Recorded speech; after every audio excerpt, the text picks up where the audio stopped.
मेरे पति के देहांत के बाद मैं अपने इकलौते बेटे के यहाँ रहती थी। मेरी बहू का एक अलग ही रूप मुझे देखने मिला, साथ ही बेटे का भी। दोनों के मन में क्या है मैं अच्छे से जानती हूँ। वो चाहते हैं कि मैं वृद्धाश्रम चली जाऊँ। उनके जाने के बाद मुझे यह सब देखना और सुनना पड़ेगा, इसका मुझे अंदाज़ा भी नहीं था। पर मैं मन मान कर अपने बेटे और बहू की बातें सुनकर भी यहाँ रहती हूँ, क्योंकि मुझे मेरे पोते और पोती दिखाई देते हैं। उनकी झलक पा कर मुझे सुकून मिलता है। घर के बाहर एक टीन की झोपड़ी में रहती हूँ। मेरी बहू को कोई दिक्कत नहीं हो, इसलिए मैं घर के बाहर रहती हूँ। बेटे ने थोड़ी मेहरबानी की है तो ऊपर टीन की चादर लगवा दी है। समय समय पर थोड़ा राशन दे देता है तो मैं अपना बनाकर खा लेती हूँ। मैंने अपने बेटे को कह दिया है कि मेरी वजह से तुम दोनों को कोई प्रॉब्लम नहीं होगी। बस मुझे यहीं रहने दे, इसी घर में मुझे मर जाने दे। मैं बस यही चाहती हूँ। मैं अपने आप को खुशकिस्मत समझती हूँ कि मेरे बेटे और बहू कम से कम मेरे लिए इतना तो कर रहे हैं। मेरा बेटा सुबह 9 बजे नौकरी जाता है और बच्चे भी उसी समय स्कूल जाते हैं। फिर शाम को 6 बजे मेरा बेटा वापस आता है। बच्चे 3 बजे आते हैं। उन्हें आते जाते निकलते देख मुझे बड़ा सुकून मिलता है। मेरे पति के दोस्त जब कई दिनों बाद आए, उनकी पत्नी का भी स्वर्गवास हो गया है। उस समय पर वो हमारे घर पर आया करते थे। उनसे हमारे अच्छे रिश्ते थे। उनका घर हमारे घर से थोड़ी ही दूरी पर था। पैरों में समस्या हो गई थी, ठीक से चल भी नहीं पाते थे। वो बड़े दिनों बाद मेरे यहाँ आए। मुझे उन्हें देखकर अच्छा लगा। उनका हाल भी मेरी तरह ही था। बच्चे अब उनसे भी परेशान थे। आकर मेरे पास अपना दुखड़ा रोते थे और उन दिनों को याद करते थे। बुढ़ापा हम जैसों को बहुत रुलाता है। उनकी पत्नी का स्वर्गवास हो गया था और उन्हें चलने उठने में समस्या थी, इसलिए वो तो अपना खाना भी नहीं बना पाते थे।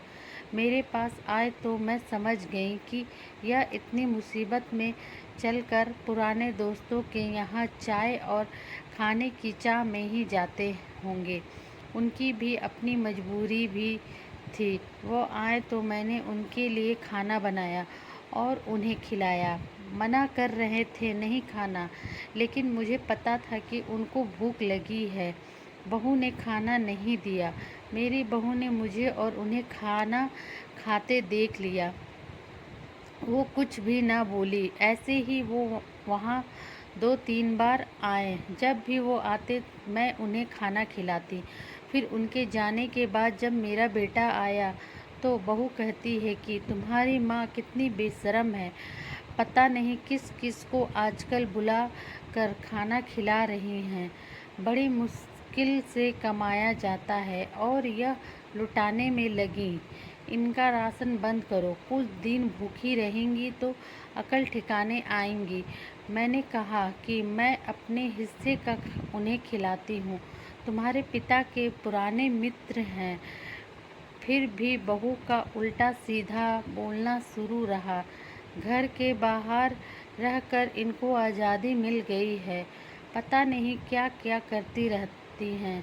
बेटा भी बोला कि कुछ दिन भूखा ही रहने दो इन्हें।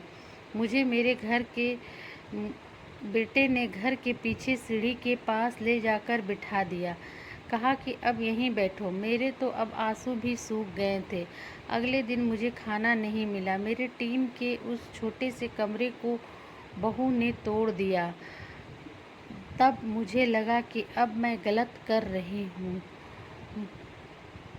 एक दिन पूरा भूखा रहने के बाद मैंने सोचा कि मैं गलत कर रही हूँ। मुझे अब अपने बेटे के यहाँ नहीं रहना चाहिए और शायद गलती भी मेरी ही है। मेरी ही परवरिश में कोई कमी रही है, तभी तो यह परिणाम आया। अगली सुबह मैंने अपने बेटे को कहा कि मुझे वृद्धा आश्रम छोड़ा, अब मैं तुम दोनों को ज़्यादा परेशान नहीं करना चाहती। बहू ने कहा कि एक दिन भूखी रही तो अकल ठिकाने आ गई ना। बेटे के चेहरे पर भी अजीब सी खुशी थी। जल्दी से तैयार हो गया मुझे छोड़ने के लिए। बहू कह रही थी कि आज की छुट्टी ले लो, यहीं आसपास मत छोड़ आना, कहीं 3 दिन में वापस आ ना जाए। मैंने अपनी बहू से कहा कि बेटी चिंता मत कर, मैं अब नहीं आऊँगी। मैंने अपने पोता पोती को गले लगाया। मुझे पता था कि अब मिलना नहीं हो पाएगा। बेटे को भी चाहती थी कि एक बार जी भर के गले लगा लूं, लेकिन वो बोला चलो जल्दी करो। मैंने बहू को कहा कि बेटी अपना ध्यान रखना। मेरा बेटे मुझे छोड़ आया। वहाँ आकर मैंने देखा कि मेरी तरह कई हैं, थोड़े दिन उदास रहते हैं फिर सच को स्वीकार कर लेते हैं। मैं अब यहाँ खुश हूँ, कुछ काम भी करती हूँ। मैं चाहती हूँ कि ऐसा कहूँ कि ऐसा किसी के साथ ना हो, लेकिन ऐसा कब किसके साथ हो जाए कोई नहीं बता सकता। लेकिन माँ बाप को ऐसे समय के लिए भी तैयार रहना चाहिए। बस बच्चों को पाल कर बड़ा कर दो, उनसे कुछ उम्मीद मत रखो। प्लीज़ कहानी आपको अच्छी लगे तो लाइक शेयर एंड सब्सक्राइब ज़रूर करें। Thanks for watching.